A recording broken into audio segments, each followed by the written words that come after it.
चलिए, आज हम विश्व पर्यावरण दिवस मना रहे हैं। आप सब जानते हैं वर्ल्ड एनवायरनमेंट डे का आज कितना महत्व है। हम सबने देख लिया अभी कोविड के टाइम कि ऑक्सीजन न होने के कारण कितने लोग अपनी जान गंवा चुके, अपने शरीर का त्याग कर दिया। तो ये तो देखो प्रकृति के केवल एक तत्व, और आज क्या हो गया है, आज तो प्रकृति के पांचों ही तत्व प्रदूषित हो गए हैं। कितना सुंदर वातावरण था जब बाबा हमें सत्युग की बातें बताते हैं। प्रकृति हमारी दासी थी। कितना सुंदर यमुना का किनारा, बाबा कितना अच्छा वर्णन उसका करते हैं।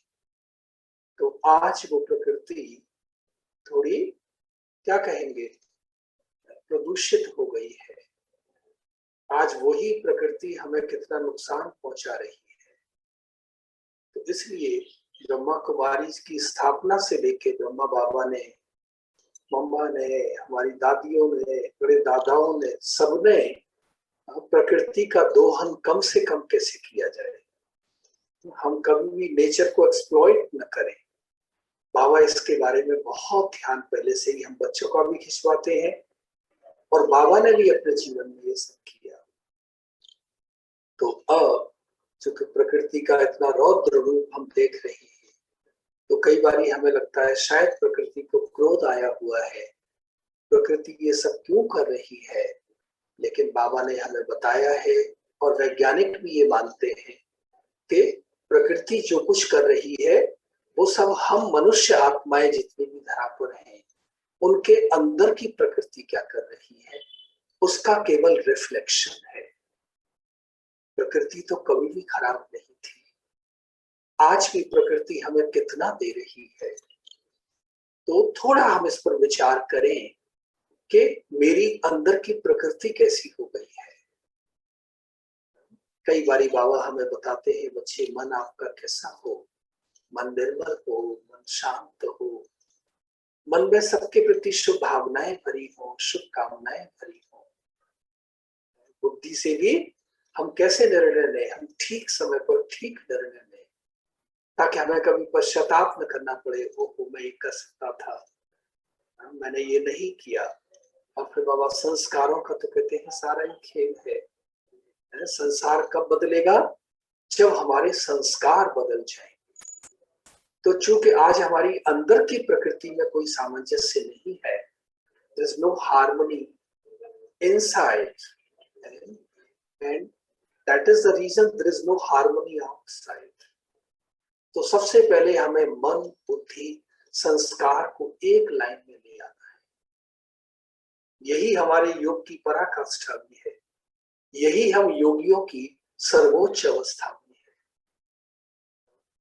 वरना तो ब्राह्मणों को भी कई बार क्या होता है कि कैसे संकल्प आ जाएंगे, कभी नकारात्मक संकल्प आ जाएंगे, कभी साधारण संकल्प आ जाएंगे, कभी आवेश वाले संकल्प आ जाएंगे, एक सेकंड में आवेश में आ जाते हैं। तो इसलिए आप देखें प्रकृति भी क्या कर रही है।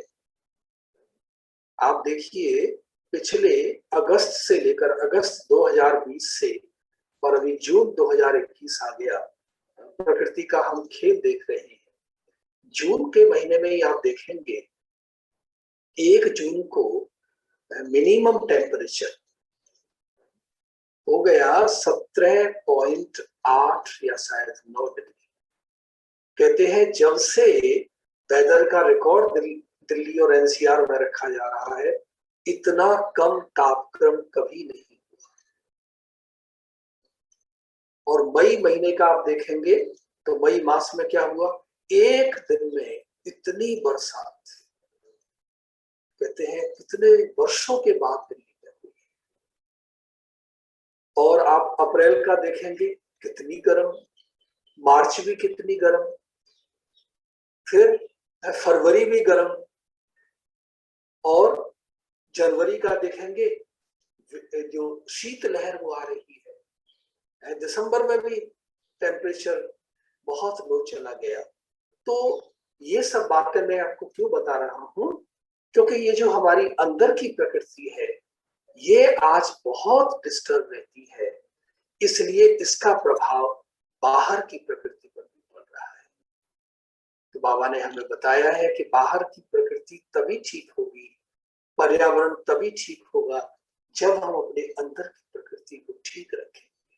तो आज पर्यावरण दिवस है, हम अपने मन को बहुत बारीकी से चेक करेंगे, सेल्फ चेक करेंगे, कहाँ कहाँ मन भागता है, मन की कितनी गति है, मन सारे दिन क्या करता रहता है। और बुद्धि को भी देखेंगे, बुद्धि में स्थिरता है, संस्कार मेरे दैवीय हैं। तो आप देखेंगे जब हमारी अंदर की प्रकृति स्थिर हो जाती है तो फिर बाहर की प्रकृति भी अपने आप हमारी सहयोगी बन जाती है। कितने सारे प्रयोग हुए हैं, मैं आपको क्या बताऊं। पढ़ रहा था, कहते हैं फिलाडेल्फिया में एक अस्पताल है, ये सत्य घटना है, ये रिसर्च हुई है, और वहां पर्यावरण मनोविज्ञान माने एनवायरमेंटल साइकोलॉजी पर एक शोध किया गया, रिसर्च किया गया, और रोगियों के 2 ग्रुप बनाए गए। उनको पित्ताशय की बीमारी थी, पित्ताशय माने गॉल ब्लैडर जिसको हम लोग बोलते हैं, उसकी बीमारी थी। तो उन्होंने 2 ग्रुप उसके बनाए और एक को एक हॉल कमरे में रखा गया, दूसरे ग्रुप को दूसरे कमरे में हॉल में रखा गया।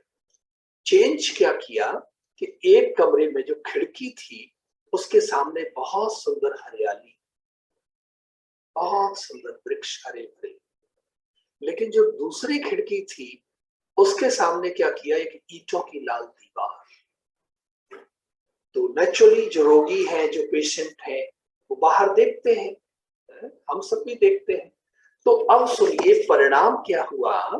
कहते हैं जो रोगी जो हरियाली को देख रहे थे, ग्रीनरी को देख रहे थे, अच्छे पर्यावरण को देख रहे थे, कहते हैं वो रोगी जल्दी ठीक हो गए। उन रोगियों को दवाई कम देनी पड़ी, उनके रोग में जटिलताएं ज्यादा नहीं हुई, माने देयर वाज नो कॉम्प्लिकेशन, और वो अस्पताल में कम दिन भर्ती रहे। और इसके विपरीत जो लाल दीवार को, कंक्रीट की दीवार को देख रहे थे, उनकी तबीयत देर तक खराब रही। माने कहने का भाव यह कि हरियाली को देखने मात्र से हमारी हीलिंग प्रोसेस बढ़ जाती है। आप देखिए पहले गांव में लोग फिर भी कम बीमार होते थे, हालांकि रिपोर्टिंग भी शायद कम होती थी उस टाइम, लेकिन अब आप देखेंगे बीमारी बहुत बढ़ रही है क्योंकि शहरों में हमने कंक्रीट के जंगल बना दिए। इसलिए बार बार बोला जाता है हमें सस्टेनेबल डेवलपमेंट की जरूरत है, ये शब्द बहुत प्रयोग होता है। और सस्टेनेबल डेवलपमेंट माने हमें इंडस्ट्री भी चाहिए और हमें शुद्ध हवा भी चाहिए, हमें कल कारखाने भी चाहिए, लेकिन हमें अच्छा स्वास्थ्य भी चाहिए। अब हमें इस पर थोड़ा कुछ काम करने की जरूरत है। मुझे याद है बचपन में जब हम लोग घर में कोई मेहमान आते थे, मेरी लौकिक माता जी का मुझे याद है, तो जब भी वो पानी सर्व करती थी तो एक पानी का ग्लास देंगे और उसके साथ ट्रे में एक मग भी लाएंगे। तो जितना पानी आपको चाहिए आप उसमें से पी लीजिए। आज तो क्या होता है, हम पूरी बोतल दे देते हैं, पानी पूरा भर कर दे देते हैं। अब थोड़ा पानी मैंने पिया और जो पानी बच गया भाइयों बहनों, उसका क्या होगा? आप सब जानते हैं जल है तो कल है, जल ही जीवन है। तो अब हमें इन छोटी छोटी बातों को, जो भारत की संस्कृति रही है, उसको हमें पुनर्जीवित करने की जरूरत है। हम कई बार ये एग्जाम्पल देते हैं, सोलोमन आइलैंड जगह है शायद अमेरिका में, तो वहां आदिवासी लोग रहते हैं जिनको हम ट्राइबल्स बोलते हैं। तो वो लोग ट्राइबल्स लोग क्या करते हैं कि जब भी उन्हें किसी पेड़ को नष्ट करना होता है तो उसको आरी से, उससे काटते नहीं है, लेकिन उसको गाली देना शुरू कर देते हैं, उसके साथ जैसे निगेटिव एनर्जी, बुरा बोलना शुरू कर देते हैं, बुरा बर्ताव। और देखते हैं कि देखते देखते थोड़े टाइम में वो पेड़ सूखने लगता है और वो पेड़ एकदम धराशायी हो जाता है। तो माने मैं क्या बात आपको बताना चाहता हूं कि ये पेड़ भी हमारी भावनाओं को ग्रहण करते हैं। तो हमें क्या करना है, हमें अब वृक्षों के लिए, वनस्पति के लिए, सारे ही पर्यावरण के लिए अपने मन में बहुत अच्छी अच्छी भावनाएं रखें। कभी भी हमें प्रकृति से अपना संबंध तोड़ना नहीं है, लेकिन प्रकृति से सदैव हमें अपना संबंध जोड़ करके रखना है। आप देखें, जब तालाबंदी हुई, लॉकडाउन हुआ, दूसरे चरण में तो थोड़ा कम हुआ, लेकिन पहले चरण को याद करिए। जब मार्च में लॉकडाउन हुआ था, तो उसके बाद अप्रैल मई के महीने में हमने देखा यहाँ लोधी रोड सेंटर के बाहर कितनी सुंदर गिलहरियां, कई सारी चिड़ियाएं तो हमने कभी भी यहाँ नहीं देखी। वो सुंदर उनकी आवाज सवेरे सवेरे आती, आसमान एकदम से नीला, जो हम कभी सुनते थे ब्लू स्काई, कितने बारी हमने देखा। तो ये सब क्यों हुआ भाइयों बहनों? क्योंकि प्रदूषण कम हो गया। आज हम वायु प्रदूषण की बात करते हैं, आज हम ध्वनि प्रदूषण की बात करते हैं, आज हम सॉइल प्रदूषण की बात करते हैं, लेकिन ब्रह्मा कुमारीज में हमें सिखाया गया है कि इन सारे प्रदूषण की जड़ है मेरा मन, मानसिक प्रदूषण। इसके बारे में कोई जानता नहीं है। Mental pollution. एक तो हम बहुत ज्यादा सोच रहे हैं, फिर हम नकारात्मक सोच रहे हैं, अपने बारे में बुरा सोच रहे हैं, अपनों के बारे में बुरा सोच रहे हैं। तो मेडिटेशन, योगी जीवन माने हमें मानसिक प्रदूषण को दूर करना है। इसलिए आज ज्यादातर लोग मन से बीमार हो रहे हैं। तो मन से बीमारी का कारण क्या है? मन से बीमार क्यों हो रहे हैं लोग? क्योंकि मन प्रदूषित हो गया है, मन कमजोर हो गया है, मनोकायिक रोगों की संख्या बढ़ती जा रही है, साइकोसोमेटिक डिजीजेस। तो मेडिकल साइंस क्या कर सकती है? वो तो हमारे शरीर में जो रोग है उनको दूर कर सकती है, लेकिन मन के रोग हम कैसे करेंगे? जब हम प्रकृति के करीब जाते हैं, जब हम मन मराधम हो जाते हैं, जब हम मेडिटेशन करते हैं, जब हम माँ बेकम याद करते हैं। तो ये सब मैंने आपको बताया कि आज दुनिया में क्या हो रहा है, लेकिन हमें इससे भयभीत होने की जरूरत नहीं है। No panic, no fear. अब हमें क्या करना है? थोड़ी छोटी छोटी बातें हमें कर लेनी है, तो आप देखेंगे कि उससे कैसे हमारे जीवन में बड़े बड़े बदलाव आ सकते हैं। जैसे मैंने आपको एग्जाम्पल दिया, समझो ये पानी का ग्लास, जैसे हम लोग घर में पीते हैं पानी, आप भी पीते हैं, तो अब क्या करते हैं? प्राय हम लोग जितना पानी दिया,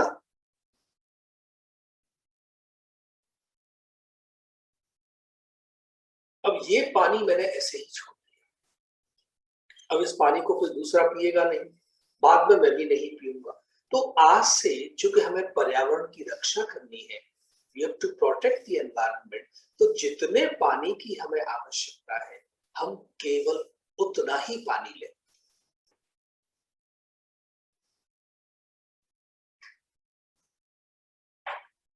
बहुत छोटी बात, कोई बहुत बड़े बड़े काम हमें नहीं करने हैं, ठीक है? अब देखिए, मेरे सामने ये एक बहुत सुंदर पॉली बैग है, आप देख रहे हैं, देखने में कितना सुंदर है। आजकल हम लोग लेकर के भी नहीं जाते, बाजार में जाते हैं, हमारी आदत ऐसी हो गई है, तो हम वहीं से पॉलिथीन ले लेते हैं, और वो पॉलिथीन को कहते हैं सिंगल यूज, एक बारी यूज किया और फेंक दिया। सबसे ज्यादा पर्यावरण को नुकसान हो रहा है प्लास्टिक से। तो आज हम क्या ये संकल्प कर सकते हैं कि प्लास्टिक के थैले की जगह, ये बहुत सुंदर, देखिए जूट का थैला देख रहे हैं मेरे हाथ में, कितना सुंदर थैला है, और ये बहुत मजबूत भी है। तो जब भी हम घर से बाहर निकलेंगे, तो हम भाइयों बहनों अपने हाथ में थैला लेकर के, और जो भी सामान हमें लेना है वो उस थैले में लाएंगे। फिर दोबारा जब भी बाजार जाएंगे तो हम अपनी एक छोटी सी आदत ये आज से डालें। इससे हम पर्यावरण को ठीक करने में बहुत मदद कर रहे हैं, क्योंकि ये जो थैला है ये प्रकृति की चीजों से बना हुआ है, और जब नष्ट हो जाएगा तो प्रकृति में मिल जाएगा। लेकिन ये जो थैला है, जो देखने में बहुत खूबसूरत है, बड़ा हैंडी है, बिल्कुल हल्का है, लेकिन ये अगले 10, 20, 50, 100 वर्षों तक भी ये धरती में आप डाल देंगे, ये नष्ट नहीं होगा। और जहां डालेंगे तो धरती की जो उर्वरा शक्ति है, जो जर्मिनेशन पावर है, उसको भी ये खत्म कर रहा है। इसलिए बंजर भूमि बहुत बढ़ रही है ना। तो हमें क्या करना है, हमें इसका प्रयोग कम से कम, जब तक बहुत जरूरी ना हो, और जरूरी तो है नहीं। हम देखो पुराने अपने दिन याद करिए, हम तो सारे अपने थैले को लेकर के चलते थे। थैले कपड़े के भी हो सकते हैं, ठीक है। और आगे बढ़ते हैं, खाना की बर्बादी, इसके कारण हमारे पर्यावरण को बहुत नुकसान हो रहा है। तो आज से हम सब ब्राह्मण जो भाई बहने मुझे सुन रहे हैं, यदि ये संकल्प ले लें कि थाली में केवल केवल उतना ही भोजन लेंगे जितना हमें आवश्यक है। जब थाली हम देखेंगे भोजन पूरा हो गया, तो एक कण भी भोजन का उसमें बचा हुआ नहीं होना चाहिए। ये हम पूरे जून के महीने संकल्प लेंगे, और एक महीने तक ये अगर हम अभ्यास कर लेंगे तो फिर हमारे संस्कार पक्के हो जाएंगे। दूसरी बात है, हम बिजली की बचत करें। आज क्या हो रहा है भाइयों बहनों, घरों में आपको सुनकर के आश्चर्य होगा, जो बिजली हम प्रयोग कर रहे हैं, जो इलेक्ट्रिसिटी हम यूज कर रहे हैं घरों में, उसमें लगभग 75% बिजली हमारी स्टैंड बाई मोड में, जिसको हम स्लीप मोड भी बोल देते हैं। जैसे हमारा लैपटॉप है, कंप्यूटर है, टेलीविजन है, हमारा पंखा है, हम सबको क्या करते हैं, स्टैंड बाई मोड में रखते हैं। तो हम उसका डिवाइस को यूज नहीं कर रहे हैं, लेकिन बिजली की खपत हो रही है। तो आज से हम ये भी संकल्प लें, तो मैं कई सारे ऐसे प्लांट्स में गया हूँ, एनटीपीसी के प्लांट्स में, जहां बिजली बनती है, और मैंने वहां एक बहुत सुंदर स्लोगन जो मुझे सदैव याद रहता है, कहते हैं electricity saved is electricity produced. तो यदि मैं बिजली की बचत कर रहा हूं, माने मैं पर्यावरण की रक्षा करने में मदद कर रहा हूं। बहुत छोटा सा एग्जाम्पल, हम अपने मोबाइल को रात को लगा देते हैं चार्जर में, वो पूरी रात चलता रहता है। देखिए अब कितनी बिजली व्यर्थ जा रही है। आप कहेंगे वो चार्ज हो गया मोबाइल अपने आप, लेकिन फिर भी थोड़ी बिजली उसमें से यूज होती रहती है। तो आज हम ये ख्याल रखेंगे, जितने भी ये गैजेट्स हैं, जितने भी इलेक्ट्रॉनिक डिवाइसेस हैं, अगर हम प्रयोग नहीं कर रहे हैं तो हम उनको बंद कर देंगे। बहुत छोटा सा स्टेप। और हम पेपर का मग इस्तेमाल करते हैं भाइयों बहनों, अगर हम पेपर के मग का इस्तेमाल करना बंद कर दें और उनकी जगह स्टील के मग इस्तेमाल करें या तो कांच के मग इस्तेमाल करें, तो कहते हैं पूरी दुनिया में लगभग 16 अरब पेपर के मग प्रयोग होते हैं, और उनके लिए 65 लाख वृक्ष काटे जाते हैं। तो वृक्ष नहीं रहेंगे तो फिर हमें ऑक्सीजन नहीं मिलेगी, हरियाली नहीं मिलेगी, हमें शुद्ध हवा नहीं मिलेगी, हम ज्यादा बीमार पड़ जाएंगे। तो इसलिए उन जो मग हैं कागज वाले, उनकी जगह हम ये मग इस्तेमाल कर सकते हैं, और हम टिश्यू पेपर की जगह हम अपना रुमाल इस्तेमाल कर सकते हैं। उसको धुल लीजिए, उसको प्रयोग कर लीजिए, क्योंकि टिश्यू पेपर भी किससे बन रहे हैं, वो भी पेड़ों को काट काट के बनाए जा रहे हैं। प्रिंटर से हम कोई चीज प्रिंट करते हैं, तो जब आवश्यक है केवल तभी प्रिंट करेंगे, नहीं हर चीज को उसको भी प्रिंट कर लो, इसको भी प्रिंट कर लो, इसको भी प्रिंट कर लो, नहीं, जो आवश्यक है केवल उस चीज को हम प्रिंट करें। एक और अच्छी बात, जो भी हम में से गाड़ी चलाते हैं, कार ड्राइविंग करते हैं, तो यदि हम शहर में हैं, हर शहर में एक स्पीड लिमिट होती है। तो दिल्ली में मैं आपको औसत बताता हूं, यदि हमारी गाड़ी की स्पीड 70 से नीचे होगी, तो उससे 8% प्रदूषण को हम कम करते हैं। उससे गाड़ी का इंजन जो है, गाड़ी की लाइफ भी बढ़ती है, उससे पेट्रोल की भी हम बचत कर सकते हैं। बहुत एक सिंपल सा फर्क। इन सब बातों को हमें बड़े ध्यान से सुनना है, क्योंकि अगर हमने पर्यावरण की रक्षा नहीं की तो आगे आने वाले दिन और खतरनाक आने वाले हैं। आप सबको पता होगा, आज से 2 दिन पहले माने 3 जून को विश्व साइकिल दिवस मनाया गया, वर्ल्ड साइकिल डे। तो आज हम ये भी संकल्प कर सकते हैं कि हम दोपहिया की जगह, हम चार पहिए की जगह हम ज्यादा से ज्यादा साइकिल का प्रयोग करें।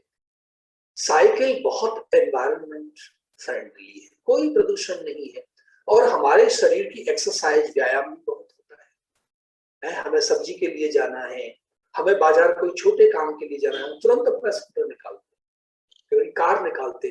तो ये हम कभी भी अपना स्टेटस सिंबल न बनाए, और हम क्या करें, हम अपना साइकिल उठाएं, या तो पैदल भी जा सकते हैं परमात्मा को याद करते हुए। रास्ते में जो भी लोग मिले उनको थोड़ा मेडिटेशन, उनको अच्छी वाइब्रेशंस, ये हम कर सकते हैं।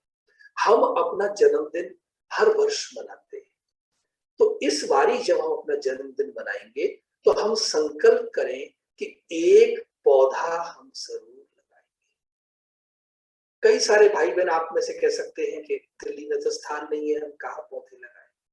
तो भाइयों बहनों, हम क्या कर सकते हैं, हम एक पौधे को या वृक्ष को गोद ले सकते हैं। गोद लेना माने हम उसकी रक्षा करें, हम उस पर्टिकुलर वृक्ष को थोड़े समय के लिए अच्छी वाइब्रेशंस देंगे। क्यों, ये बात मैं आपको बता रहा हूं। एक पेड़, एक वृक्ष 10 लोगों के लायक एक वर्ष में ऑक्सीजन पैदा करता है। सोचिए, हमने देखा ऑक्सीजन का महत्व कितना है। अगर ऑक्सीजन नहीं होगी तो हमारा बचना संभव ही नहीं है। देखो, ये बाजी में मैंने देखा ना, एक छोटा सा प्लांट है, मैं जब भी इसको देखता हूँ मेरा मन एकदम से खिलखिला होता है। कितनी सुंदर हरियाली है। मैं इसको डेली पानी देता हूँ, मैं इसको डेली वाइब्रेशंस भी देता हूँ। तो हम भी अपने अपने घरों में क्या कर सकते हैं, ऐसे छोटे छोटे पौधे लगा सकते हैं, उनसे बात करें। प्रकृति से जितना संवाद हमारा होगा ना, तो हमारा मेडिटेशन भी उतना अच्छा होगा। और एक काम जरूरी हम क्या कर सकते हैं भाइयों बहनों, हम वाटर रिचार्जिंग, जिसको जल संचयन बोलते हैं।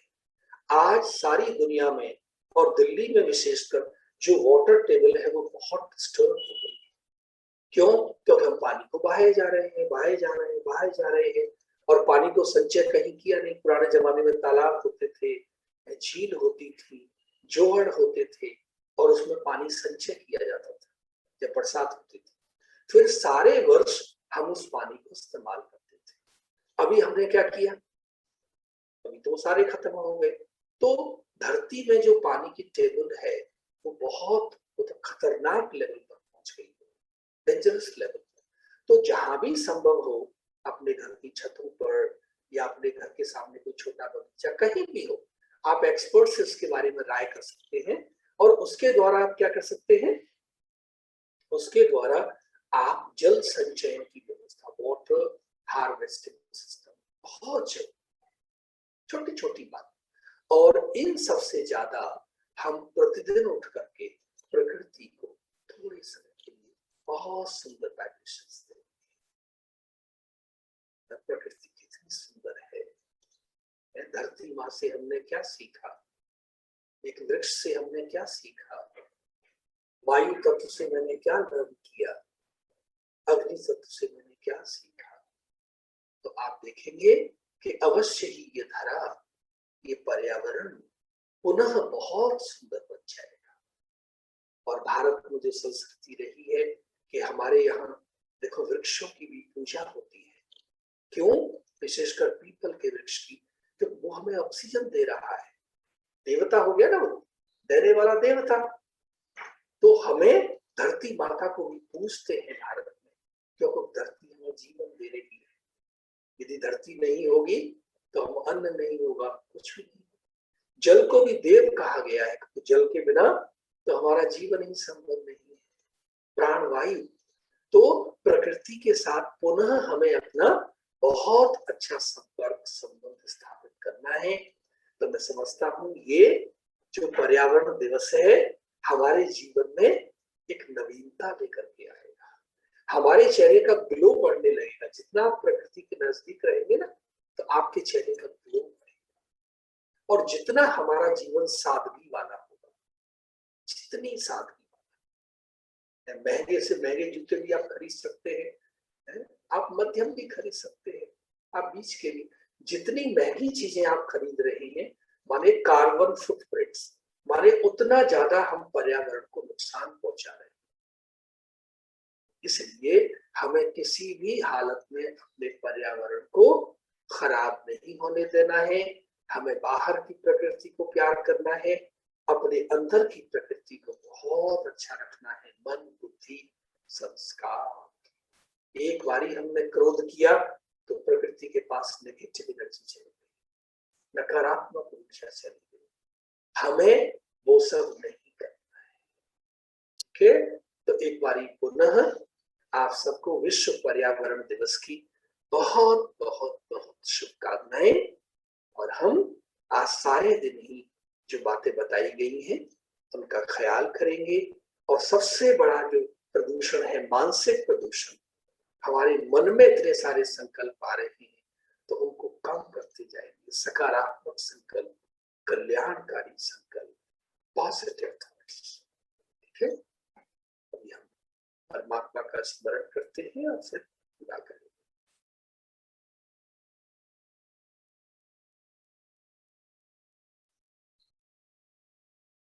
ओम शांति।